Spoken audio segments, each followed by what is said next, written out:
अरे यार 3 बजे फिल्म शुरू हो जाएगी, तू क्या कर रही है? बस मुझे 5 मिनट दे, मैं अभी साड़ी बदल कर आती हूँ। अरे बहू, तू अचानक कहाँ जा रही है? तेरी सास तुझे आवाज दे रही है। अरे छोड़ ना, ये बुढ़िया कभी नहीं सुधरेगी। क्या हुआ माँ जी? मैंने आपको कितनी बार मना किया है कि मुझे जाते हुए टोका मत कीजिए। मैं फिल्म देखने जा रही हूँ।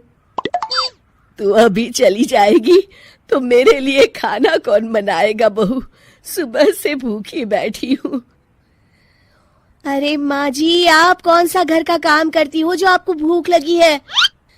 अच्छा, मुझे देर हो रही है, चलना रीटा। अंजलि के जाते ही सीता देवी अपनी किस्मत को कोसते हुए सारा दिन घर में भूखी बैठी रहती हैं। इस तरह अंजलि अपना बहू होने का कर्तव्य कभी नहीं निभाती थी। वहीं दूसरी तरफ अपनी सास के खाते से पैसे निकाल के अपने शौक पूरे करती थी।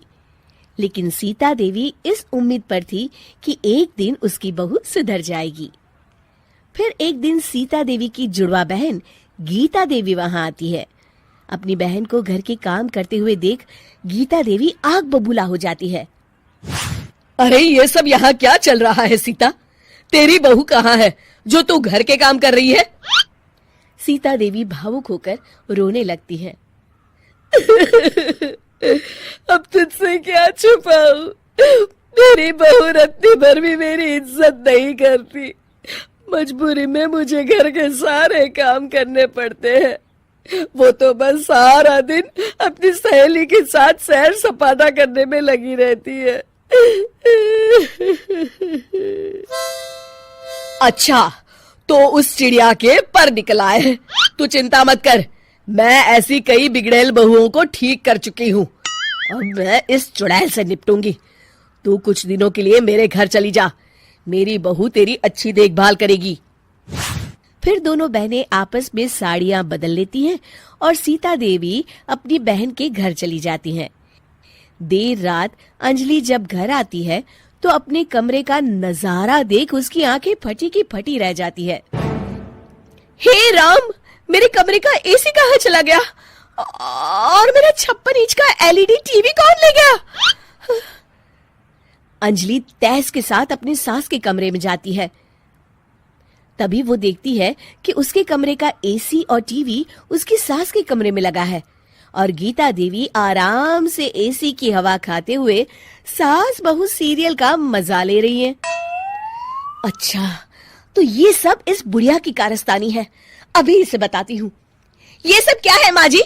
आपकी हिम्मत कैसे हुई मेरे सामान को हाथ लगाने की? क्यों बहू, ये सारा सामान तूने तेरे पिताजी के पैसों से खरीदा है क्या? है? लगता है तू भूल गई कि ये सारा सामान मेरे पैसों से आया है, इसलिए मैं अपनी सारी चीजें अपने कमरे में उठा लाई। तुझे कोई एतराज है? चल जा यहाँ से, सीरियल का मजा किरकिरा मत कर।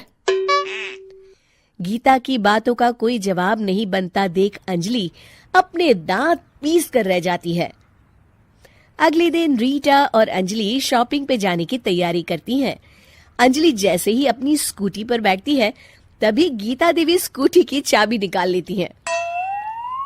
अरे, ये स्कूटी कहाँ लिए जा रही है? ये भी मेरी कमाई की है। माँ जी, ये तो आप हद कर रही हैं। मैं बाहर पैदल जाऊंगी क्या? हाँ, पैदल जा। वैसे भी तुझे घूमने का शौक है, मुझे नहीं। देखिए माँ जी, इस तरह मेरी सहेली के सामने मेरी बेइज्जती करके आप ठीक नहीं कर रही हैं। आप मुझे अच्छी तरह जानती हैं, बाद में आपको पछताना पड़ेगा। अच्छा, तो तू नहीं सुधरने वाली? मेरे ही घर में मुझे ही धमकी दे रही है?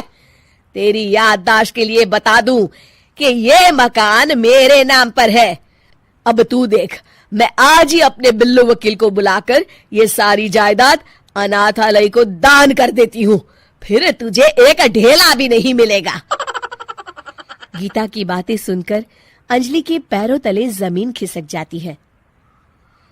अरे, अगर तेरी सास ने तुझे अपनी जायदाद से बेदखल कर दिया तब तो तू सड़क पर आ जाएगी। मैं तो कहती हूँ चुपचाप अपनी सास से माफी मांग ले अंजलि। हाँ, तो बिल्कुल सही कहती है, मेरी सास का कोई भरोसा नहीं है। अरे नहीं नहीं माँ जी, ऐसा गजब मत करिए, आज के बाद मैं आपको कोई तकलीफ नहीं दूंगी और घर के सारे काम ना मैं ही कर लूंगी।